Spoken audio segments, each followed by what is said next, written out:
morning and welcome to Daily Rant here on New Day. My name is Josh Quinn. We are live on DSTV channel 279. The president has appointed James Opombuenu as acting IGP, and David Asante-Apietu has been asked to proceed on leave with immediate effect. Until his appointment, he was the deputy IGP for the police administration. And so the concerns on the minds of many are that what really is it bringing on board regarding pockets of violence, the 3 kidnapped girls? How differently will he handle these development? This is Daily Rant. Let's keep talking.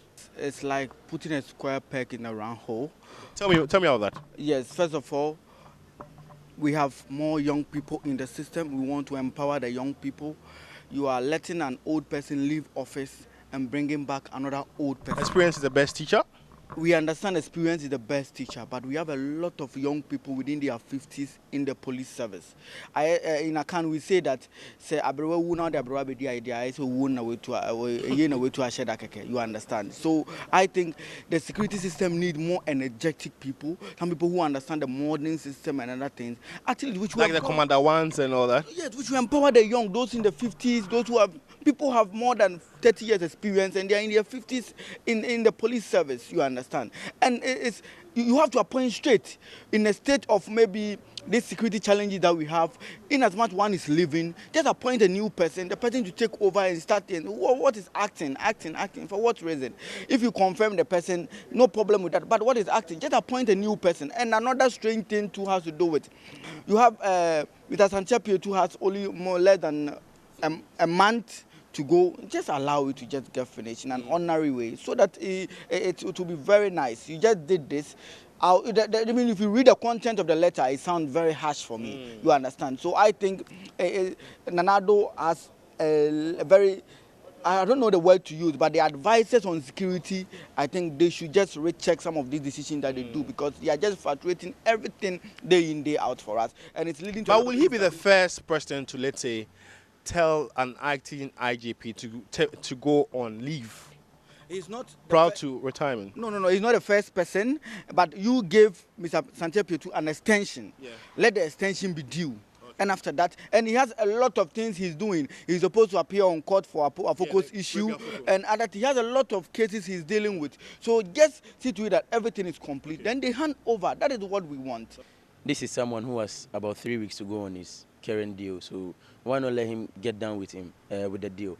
And then this is the one you are replacing him with, at least for the on this interim basis, also has hit retirement age. I think he. But it's been wasn't extended. Yeah, I saw on one of these online sites that his contract was given last year. Yeah. His contract is also due to expire this year. Yeah, exactly. So why replace?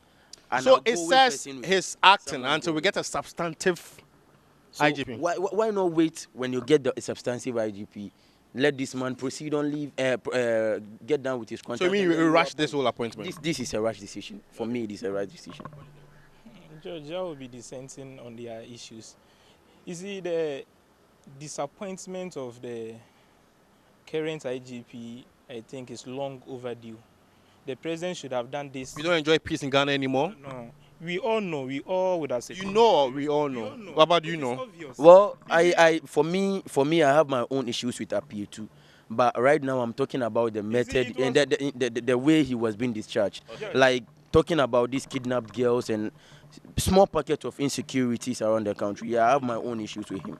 In fact, looking at what went on from the past few years in this country, he shouldn't even have expected the president to even let him proceed on leave. He was supposed to resign peacefully. But this part of our world, it's very difficult for people to, just look at Hervé Renard. Yeah. He couldn't let Morocco go far, so he resigned. But like here in Ghana, I think it's very difficult. You see, mostly we black people, we want power not to help. We want power to help ourselves, not the masses. So what a white person would do, this is just what I want to do.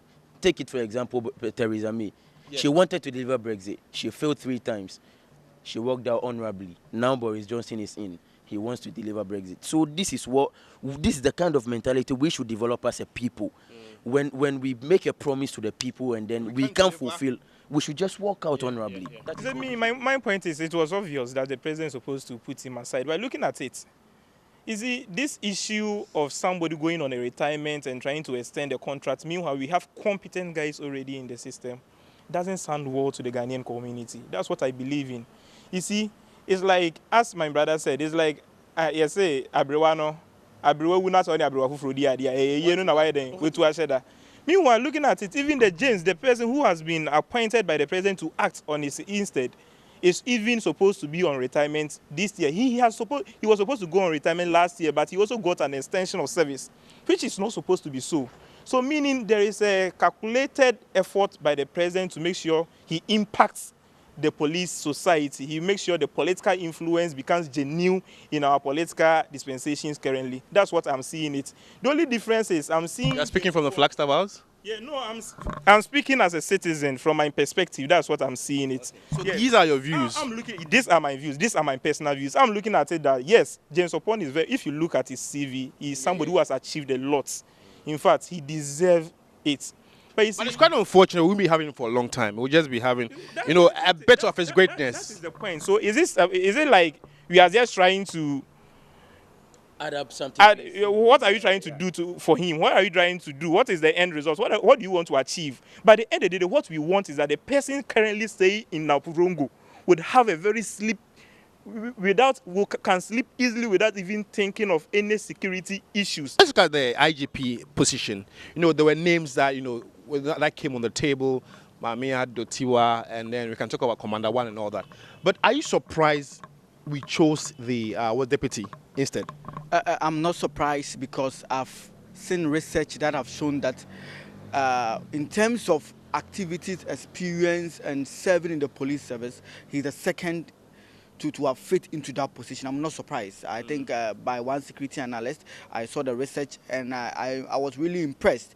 But looking at the channel, if you want to employ or engage these experienced people, why don't you create like how we have Council of State, Council of